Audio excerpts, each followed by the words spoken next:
Welcome back to Three Dirty Dogs, the property settlement workbook for divorces.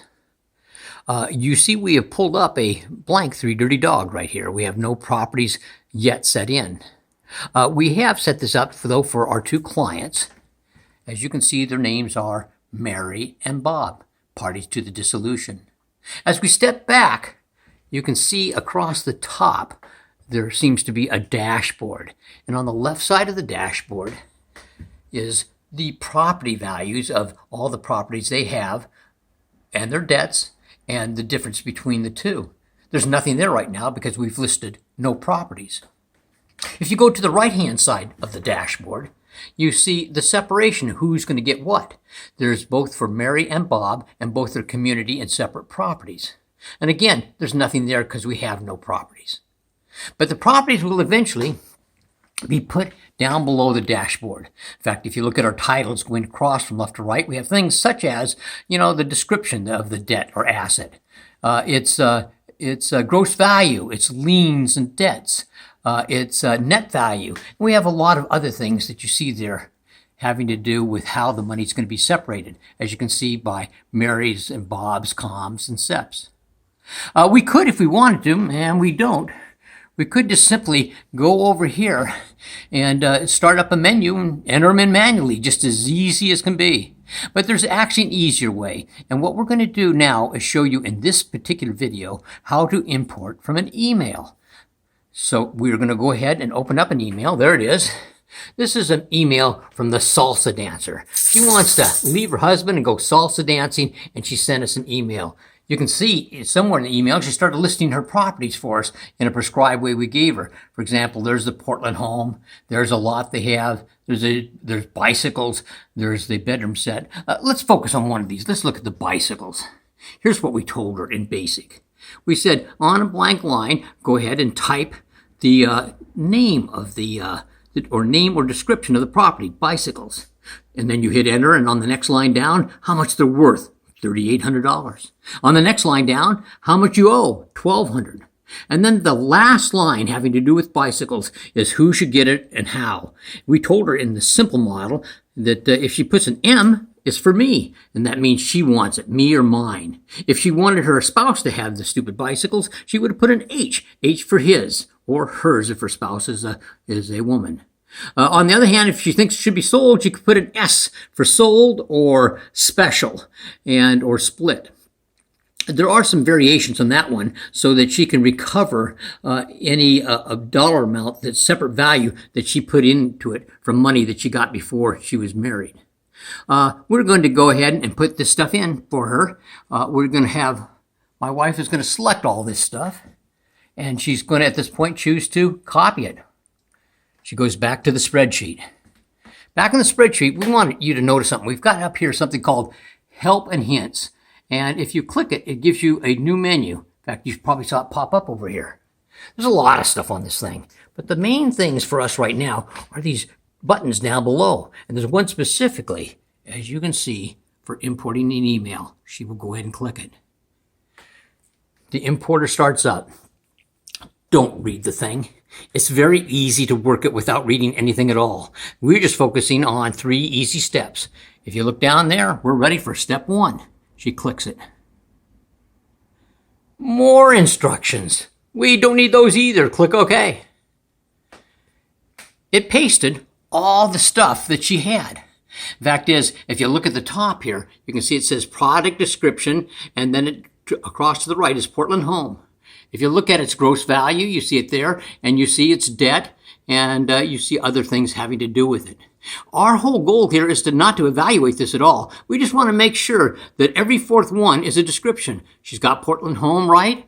Oh, good. She's got the lot number right. Across from the next one, it says bicycles. And next one, and she's going to go all the way down, confirming that the description is in the right spot. By doing this, it simply means that she's gotten all the information right without leaving something in or leaving something out or putting something in. It is now time to go back to that menu. She double-clicked here to return to the menu. And we're not going to read all the stuff that's there, and there is a lot of description. We're just simply going to go to step 2. And it says, now, who sent you the email? So we know who the M for me is. Go ahead and click Mary. It's got more information, and again, we don't care. Click OK. Because what it did is it just took the information in this column and it put it to separate columns. So now we can see the property descriptions in all of them. We can see the gross values. We can see the lien amounts. We can see all the other information about the property and how it's going to be dispersed. Hey, we're ready. We're confident with a second check. We're going to go back up to double click here to return to menu.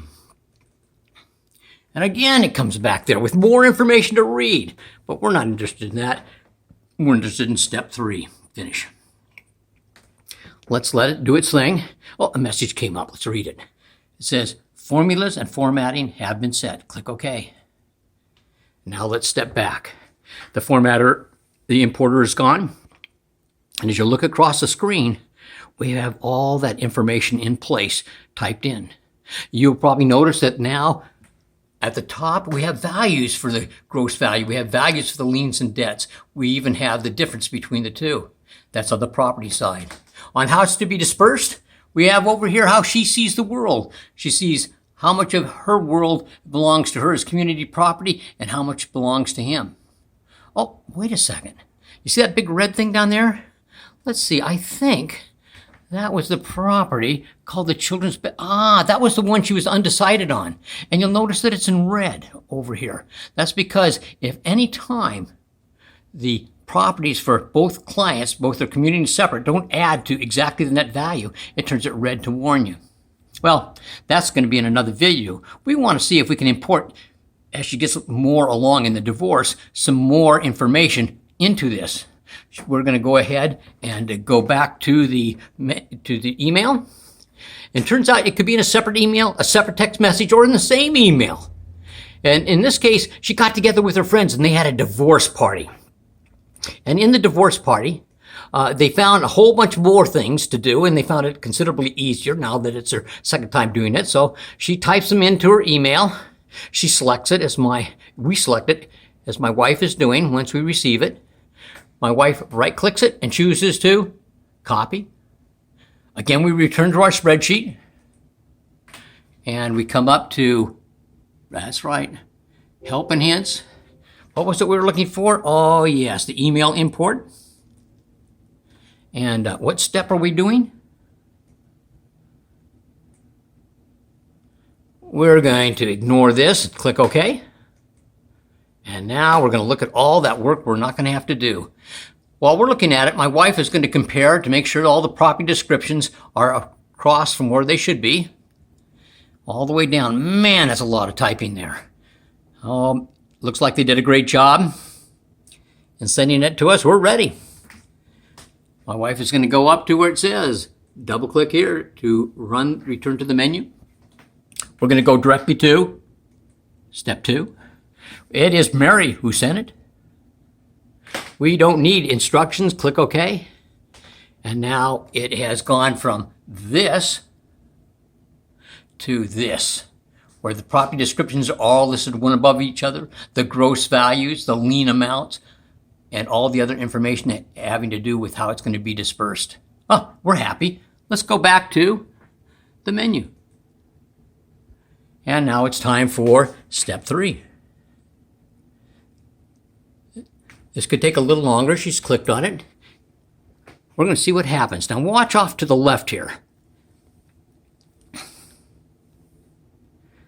A little hourglass there, okay. Well, formulas are fixed. And if you look off to the left, you have your original ones, the Portland home, but you also have a wide smattering of other things. The fact is, if you look across, there is a whole bunch of things that you don't have to type in anymore, ready to go. And the totals, of course, at the top reflect the changes that you have done. And over here reflects how she sees the world should be distributed. Well, what happens if things don't go exactly to plan? Maybe she woke up in the middle of the night, or she's on a bus going to work, or on a ferry heading across the waters, and she remembered 3 or 4 things and sent them to you in a kind of a hurry and didn't get them quite right. So now we're back in the email, and we're just going to do 4 or 5, and we're going to find there's a little error there. My wife's going to choose it and go copy. She's going to return to the spreadsheet. And she's going to click there. And she's going to go to import email. And she's going to go to step 1. And she's going to click OK. Now, we're going to look at this a little more closely.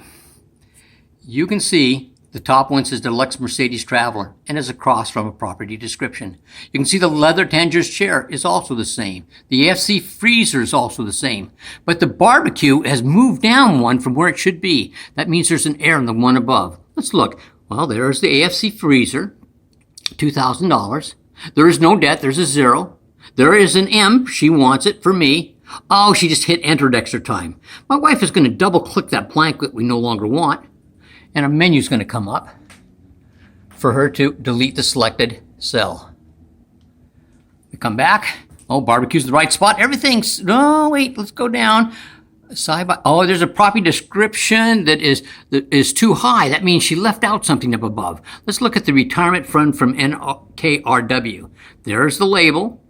Below that is the amount it's worth.